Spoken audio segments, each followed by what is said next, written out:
It's called a fire roll, also called a prison match. And I would have taken y'all outside, demo this because it really connects everything that we've been talking about, and it's going to connect in to not only this week's module, but next week's module. Number one, what I'm about to show you, you're going to have to determine your learning style. How would you learn something new and novel like this? Would you want to see it visually first? Would you want to physically go through and do the kinesthetic action? Would you want to hear about it? Would you want to read or write about it? So for me, I want both visual and kinesthetic information. And then that's going to feed into the types of knowledge. What's most important? Well, the process alone, if you actually want to apply the skill, is most important. But a little bit of declarative knowledge helps to understand the story behind it, which I'll tell as I go through. Also, conditional information. When would you use this? So we would use this in fire making, in survival situations. Fire is going to allow us to boil our water, cook our food, keep ourselves warm, and keep predators at bay. And then, what's the conceptual information? So what's it linked to? Survival situations, making fires, making tools, cooking food, boiling water, all of that's connected. So this is going to be the easiest method of making a fire roll. There are primitive methods, like if this was a log, a big round log, I would split it in half and I could roll this fire roll between. These would be natural fibers.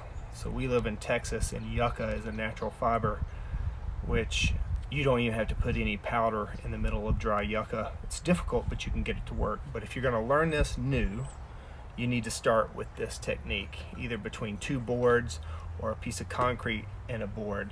And you don't want that board to be too slick. You want it to be kind of rough, but not so rough that it catches the fibers. The fibers in nature are the hard part to find. So like I said before, we live in Texas, so yucca is easy to find. So we talked about learning style, we talked about types of knowledge. This is a form of experiential learning, so if we were able to do this in class, I could show it to you, I could give you the visual information, I could give you the types of knowledge that are most important, and then we could see if you could actually do it and learn through experience. So that ties into this week. All three of those are going to tie into information processing.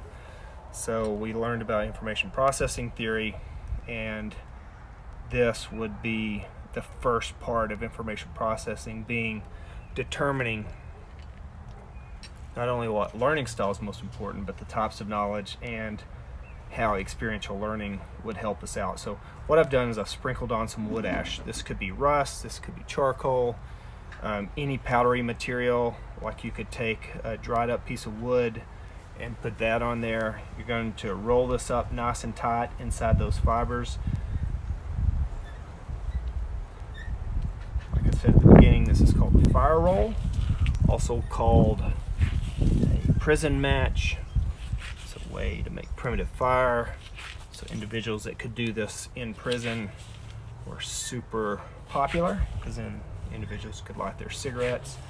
I told you the story of our soldiers being shot down over World War II, Germans messing with them, giving them cigarettes, not being able to light it, and then they came up and used this method. So now I'm going to roll this between. Now you notice how that's kind of sliding. I want to roll it up nice and tight. So here I'm giving you some factual information that relates to the skill. So I haven't started yet. You could try this out at home if you had the materials. Now it has to be super tight. That's super duper tight. Now I'm going to roll it for about 20 seconds in between those two. Now some people like to have both hands. Some people like to just have one hand. Depends on your fitness. I'm going to roll that between there and there, back and forth. So it's speed over pressure. I want speed over pressure. I'm just rolling it a couple times to get it nice and tight, and then I'm about to go all out here in just a second. Okay, let's knock this out.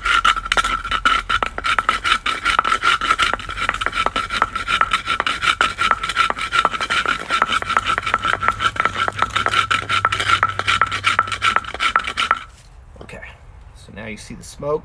I started seeing a black line first, and I could smell it. So I was using all my senses. And you notice I've got a couple different coals going there. This is the easiest way to learn. I had one there, one there, one there. And then you could use this to make primitive fire. In prison, they used it to light their cigarettes.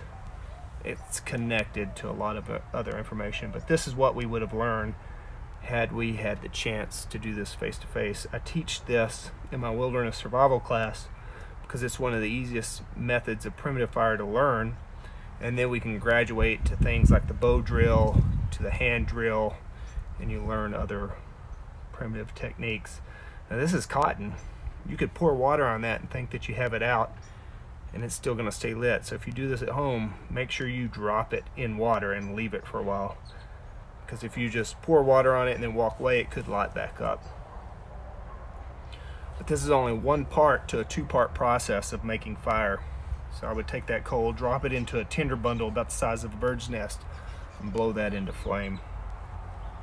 So I hope you see the connection on how understanding your learning style is important. Understanding the types of knowledge, what would you want to learn first to help you get the skill. Learning through experience, where you had somebody to come and help you, like myself. I have experience with this. I could have helped you out. You could have learned through trial and error, trying different techniques. I could have told you what you were doing wrong through instructor facilitation. And this is going to connect to information processing, mainly the beginning stages of information processing theory. So taking that, paying attention to information environment. What's most important to pay attention to? Well, the visual, the kinesthetic, when we talk about learning style, procedural knowledge. Declarative helps. Conditional is important because it tells us how to use it. Conceptual, maybe, but procedural and declarative are the most important part for this skill. And then learning through experience for experiential learning.